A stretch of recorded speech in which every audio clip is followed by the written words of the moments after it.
pilnīgi noteikti. Ziedoņa muzejs bez ainavas nav iedomājams, jo atcerēsimies, kā muzejs, muzejs vēl tajā brīdī tas nebija, bet kā sākās vispār Imanta Ziedoņa stāsts šeit, šajā vietā, tas ir 69. gads. Nākamais rīts pēc Jāņa svinēšanas, viņš ienāk šeit, šajā pagalmā, un viņš satrukojās un kopā ar Ausmu Kantānu saka, es te celšu māju, jo viņš iemīlās vietā. Viņš iemīlās tajā, kas te ir, kā te izskatās. Un tajā laikā bija arī daudz vairāk priedes un egles, kas savukārt viņam bija arī ļoti svarīgi, ko Ausma ir akcentējusi, kas viņam bija svarīgi arī tuberkulozes sakarā, tomēr šis gaiss. Man gan arī liekas, ka tur bija tas Rīgas tuvums no svara. Bet jā, ja šo māju paņemtu un atstātu bez visa apkārt esošā, patiesībā tā filozofiski, arī kā Imants saka, ka viņa mūrjāņi ir, lai tiktu prom no Rīgas, visām tikšanās, satikšanās, mītiņiem, sarunām, pilsētas dunas, putekļiem, trokšņa. Un viņš grib atbraukt šeit, un te viņš var iztukšoties, kā viņš to sauc. Viņš iztukšojas, un tad viņam tur var nākt iekšā lielais klusums, un citi to sauc par dievu vai meditāciju. Es domāju, ka viņam pašam šī tieši vide, šī zāle, šie koki, daba, tas dabas efekts bija ārkārtīgi svarīgs. Un šī vieta ir tieši tāpēc, ka te ir tā vieta, šī vide. Bez tās apkārtējās vides šī vieta nebūtu tāda, kāda ir. Te ir tādi vairāki posmi un visu laiku te kaut kas plūst un mainās. Ēku ziņā es teiktu, tas, kā ir šobrīd, tas tā arī paliks. Drīzāk varbūt kaut kādā, nezinu, nākotnes perspektīvā varbūt varētu iet nost. Bet klāt noteikti mēs neko neplānojam, un tas, kas varētu mainīties, noteikti ir kaut kādi augu, koku, krūmāju sastāvs. 2023. gadā, atzīmējot Imanta Ziedoņa 90 gadi, mēs domājām par to, kā vispār kopumā šo teritoriju uzlabot esošo infrastruktūru, un arī šo te āra interjeru, dizaina tādas lietas, jo, sākotnēji, tātad no 2015. gada, kad mēs esam nodibinājušies, bija ļoti daudz lietas, kuras mēs darījām paši uz savu entuziasmu un no materiāliem, kas mums bija pieejami, jo tas viss, protams, ir arī vienmēr finanšu jautājums. Un pagājušajā gadā mēs nolēmām, ka mēs varētu kāpt kaut kādu pakāpīt augstāk un arī sarūpēt skaistus, lielus puķu podus, īpaši dizainētus. Mēs palūdzām arī palīgos, sadarbojāmies ar ainavu arhitektiem, Alps ainavu arhitektiem un arī dizaina studija Overpriced. Un tad tādā trijotnē sēžot daudz un domājot par to, kā varētu izskatīties, tad bija gan šie soli, gan puķu podi, gan arī tātad, lai papildinātu suņu fuņu māju, arī šīs te dobes. Domājot par to, tur ir tādas dobes, kastēs ierīkotas, koka kastēs ierīkotas dobes, daudz ar garšaugiem, ar dārzenīšiem nedaudz, tur cukurzirņu un kartupeļi, un noteikti ir rabarbers, jo Imantam Ziedonim arī viņa daļradē ir rabarbers, cukurzirņus, starp citu arī viņa zilajā pasakā, zils zirgs zirņos, ka viņš viņu ēd.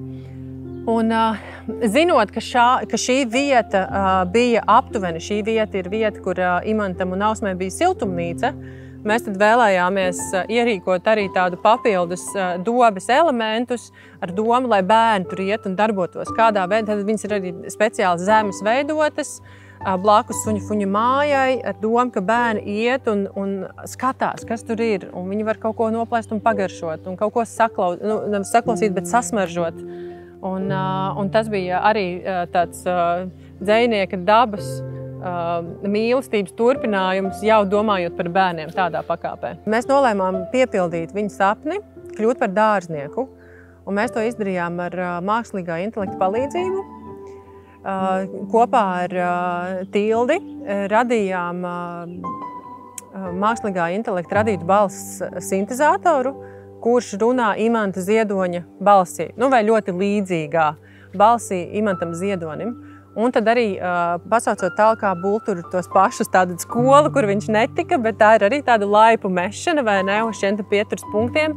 Aicinot Bulturu dārzkopības tehnikumu speciālistus, profesors, viņi sagatavoja tekstus par šiem kokiem, krūmājiem, augiem, kas mums ir teritorijā, kurus mēs zinām, kas ir tiešām saistīti, kurus jau arī minēju, ar Imantu Ziedoni. Mums ir tā saikne, zināšanas nepārprotamas, un ka viņi sagatavoja šādu informāciju no tieši šīs dārznieku, zinātāju, profesoru, tādas vēsturiskas, tādas, kā mēs ietu, ja mūs šeit pavadītu nevis dzejnieks, bet mūs pavadītu dārznieks. Un tātad šo informāciju tika iedota mākslīgajam intelektam, balss sintezatoram, un tagad mēs varam klausīties šeit, šajā muzeja āra ainavā, kā tas būtu, ja būtu. Kā tas būtu, ja Imants Ziedonis būtu nevis dzejnieks, bet dārznieks. Tātad viena no vispār Ziedoņa muzeja misijas sastāvdaļām ir jaunradas veicināšana. Latviskums, sevis pasaules izziņa un jaunradas veicināšana. Un viņa šī jaunradas formula bija savienot tradīcijā balstīto, kaut ko ļoti izsenis, vēsturiski zināmu, saglabājušos cauri laikiem ar pašu jaunāko, kas ir. Ar pašu jaunāko, kas ir atklāts, kas notiek ar visiem šiem jauniem impulsiem. Tas ir kā veco ar jauno, augšējo ar apakšējo, un viņus salikt kopā. Un tas ir tas, ko mēs redzam, kas mums ir izdevies ar mākslīgo intelektu. Tas ir Ziedoņa muzeja jaunrades instruments, komunikācijas rīks, kā runāt ar sabiedrību un skaidrot, hei, Imants Ziedonis bija ne tikai dzejnieks, bet īstenībā dārznieks dvēselē. Tātad Ziedoņa muzejam šogad ir 9 gadi. Fondam Viegli īpašums pieder jau, es teiktu, 14-15 gadus. Un šajā periodā ir bijuši ļoti daudz un dažādi centieni un gājieni, kā teritoriju sakopt. Un tas ir sākot ar to, ka vēl bija tātad arī pati Ausma Kantāne, kur mēs arī aicinājām, un viņi atbrauc, un tad viņi varēja nokomentēt, kam kā vajadzētu būt, kam noteikti kā vajag izskatīties. Tad mēs esam aicinājuši arī tos pašus Bulduru dārzkopības tehnikumu ar saviem pasniedzējiem un studentiem. Viņi ir palīdzējuši mums sakopt, tur apgriezt ābeles un kaut ko. Viņi ir arī veduši un dāvinājuši daudz dažādus augus, lai viņi tā kā veidotos. Jo tas ir par to plūstošo ainavu, ka viņi ir tā kā attīstījusies šajā visā periodā kopumā. Ļoti liela nozīme ir Fonda Viegli valdes priekšstādātājam Antam Grendam un muzeja dibinātāji, vienai no dibinātājām Žanetei Grendei, jo tas ir arī, es teiktu, viņu virsvadībā ir notikusi šīs vietas sakopšana, iekopšana, kā te izskatīsies, kādā veidā veidosies. Viss tas, ko jūs redzat, es teiktu, lielākoties balstoties uz šo te vēsturisko fonu, kas ir un kas ir saglabāts. Viss, kas ir bijis, ir saglabāts apzināti. Nav tā, ka mums nepatīk štābeli, mēs viņu rokam ārā. Ir saglabāts, ja vien tur nav bijis kaut kāda kaitēkļa vai kaut kas tā kā slikts noticis. Un tad ir tā kā kombinācijas klāt. Tas ir tāds šo te divu cilvēku liels redzējums, kuru mēs turpinam katru gadu uzturēt, lai tas turpinātu dzīvot. Un mums ir brīnišķīga dārzniece Zina, kas ir tepat vietējā Murjāņu iedzīvotāja, 80 plus dāma, ļoti enerģiska. Viņa mums pļauj zāli un kop dārziņu un laista puķis un ir atbildīga par to, ka viss regulāri ir kārtīgi un skaisti. Mēs domājām par to, kā cilvēkus sagatavot vispār tai mājai. Un tieši tā mēs apkārtējo vidi izmantojām kā ievadu